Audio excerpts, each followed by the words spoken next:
പ്രിയ rotary സുഹൃത്തുക്കളെ, പ്രിയ അംഗങ്ങളെ, ഇന്ന് ചിങ്ങം 1. ചിങ്ങം 1 നമ്മൾ പല രീതിയിൽ ആഘോഷിക്കുന്നുണ്ട്. ഒന്ന് കർഷക ദിനമായിട്ടും മലയാളം 1 എന്നുള്ള നിലയ്ക്ക് പുതുവത്സരമായിട്ടും നമ്മൾ ആചരിക്കുന്നു. അതോടൊപ്പം തന്നെ ചിങ്ങത്തിന് ഒത്തിരി പ്രത്യേകതകളുണ്ട്. ഓണത്തിന് മുന്നോടിയായിട്ട് നമ്മൾ അണിഞ്ഞൊരുക്കുന്ന സമയം ഈ 1-ാം തീയതി ആരംഭിക്കുക. ബിസിനസ്സുകാർക്കും എല്ലാവർക്കും നല്ലൊരു ദിവസങ്ങൾ ഇനിയുള്ള ദിവസങ്ങളുണ്ട്. അപ്പോൾ നമ്മളിന്ന് ഈ ചിങ്ങം 1 എന്ന് പറയുമ്പോഴത്തേക്ക് കർഷക ദിനം, നമുക്കറിയാം നമ്മുടെയൊക്കെ ചെറുപ്പം എന്ന് പറയുന്നത് കർഷക ദിനം ഇതൊരു കാർഷിക രാജ്യമായിട്ട് മുന്നോട്ട് പോകണം എന്നുള്ളതായിരുന്നു അന്നൊരു തീരുമാനം.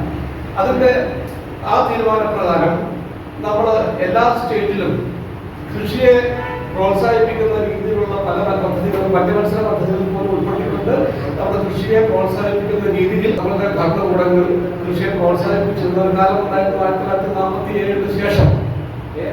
എന്നാൽ അതേ സമയത്ത് തന്നെ മറ്റുള്ള രാജ്യങ്ങൾ, മറ്റുള്ള യൂറോപ്യൻ രാജ്യങ്ങളെല്ലാം ഇൻഡസ്ട്രിയൽ മേഖലയിലെടുത്തിരിക്കുമ്പോൾ അവര് നമ്മളെക്കാളും മുൻപന്തിയിലെത്തുകയും ഇടക്കാലത്ത് അവർക്ക് മനസ്സിലായി ഇത് ഇൻഡസ്ട്രിയൽ രാജ്യമാകുമ്പോൾ നമ്മുടെ ഭക്ഷ്യവ്യവസ്ഥ, നമ്മളുടെ ആഹാരം എങ്ങനെ ഉണ്ടാക്കണം എന്നുള്ളതിനെക്കുറിച്ച് ചിന്തിക്കുകയും അതിനുശേഷം ഇപ്പോൾ പല രാജ്യങ്ങളും കൃഷി കൊണ്ട് മുന്നോട്ട് വരാൻ ആഗ്രഹിക്കുന്നു.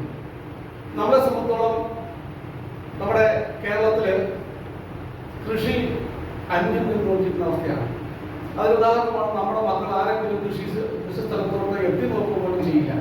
അതായത് പ്രശ്നമല്ല, കാലം മാറിക്കൊണ്ടിരിക്കുമ്പോൾ എല്ലാവരും മൊബൈലും മറ്റുള്ള കാര്യങ്ങളുമായിട്ട് വീടിനകത്ത് തന്നെ ചടഞ്ഞു കൂടുമ്പോൾ കൃഷിസ്ഥലത്തോട്ട് നോക്കാൻ പോലും ആർക്കും താല്പര്യമില്ല. ഇപ്പൊ നമ്മുടെയൊക്കെ പ്രായത്തിൽ ഞാനൊക്കെ എൻ്റെ ചെറുപ്പം എന്ന് പറയുന്നത് കൃഷിയോട് എനിക്ക് വലിയ താല്പര്യമായിരുന്നു. ഒരു സമയത്ത് ചെറുപ്പത്തിൽ നല്ല കർഷകരായിട്ടുള്ള അവാർഡ് എനിക്ക് കിട്ടിയിട്ടുണ്ട്.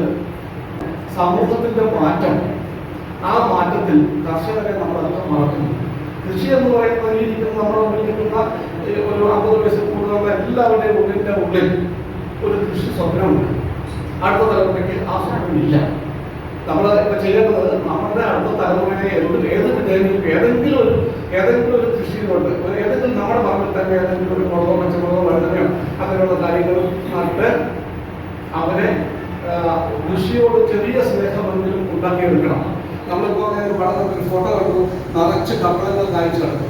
അദ്ദേഹം വീടിന്റെ മുമ്പിൽ 2 ചെയറിട്ടിട്ട് ആ ചെയറിൽ അദ്ദേഹം ഉത്പാദിപ്പിക്കുന്ന സാധനങ്ങൾ വെച്ച് കഴിഞ്ഞാൽ വൈകുന്നേരം ഞാൻ വരുമ്പോൾ നോക്കുമ്പോൾ അതിനകത്ത് 90% ഇതെല്ലാം വിറ്റ് കഴിഞ്ഞിരിക്കുന്ന അവസ്ഥയെ കാണാറുണ്ട്.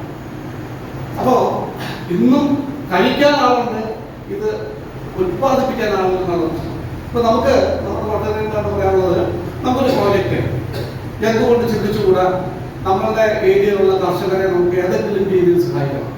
അതിന് കൃഷിവകുപ്പുമായിട്ട് ചേർന്നുകൊണ്ടോ എങ്ങനെയെങ്കിലും ചേർന്നുകൊണ്ട് അവർക്ക് നല്ലൊരു പ്രോത്സാഹനം നമുക്ക് നൽകണം. സാമ്പത്തികമായിട്ട് ചെയ്യാൻ സാധിച്ചില്ലെങ്കിലും അവരുടെ ആവശ്യങ്ങൾക്ക് ചെറിയ രീതിയിൽ ഒതുങ്ങുന്ന രീതിയിൽ നമുക്ക് നമ്മുടെ റോട്ടറിയന്മാരെല്ലാം ചേർന്നിട്ട് എന്ത് ചെയ്യാൻ പറ്റും ചിന്തിക്കാം.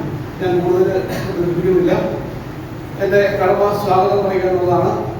അതുമായിട്ട് അദ്ദേഹത്തെ ഞാൻ എൻ്റെ പേരിലും നമ്മുടെ റോട്ടറിയുടെ പേരിൽ ഞാൻ സ്വാഗതം ആശംസിക്കുന്നു.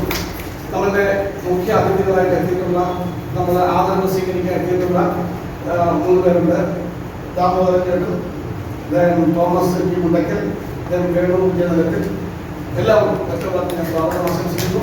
കൂടാതെ ഇവിടെ വന്നു ചേർന്നിട്ടുള്ള കോട്ടയിലെ റോട്ടറിമാരും അവരുടെ ഫാമിലിക്കും മറ്റുള്ള സുഹൃത്തുക്കൾക്കും എല്ലാവർക്കും ഒറ്റവാക്കിൽ സ്വാഗതം ആശംസിച്ചുകൊണ്ട് നിർത്തുന്നു. നന്ദി, നമസ്കാരം.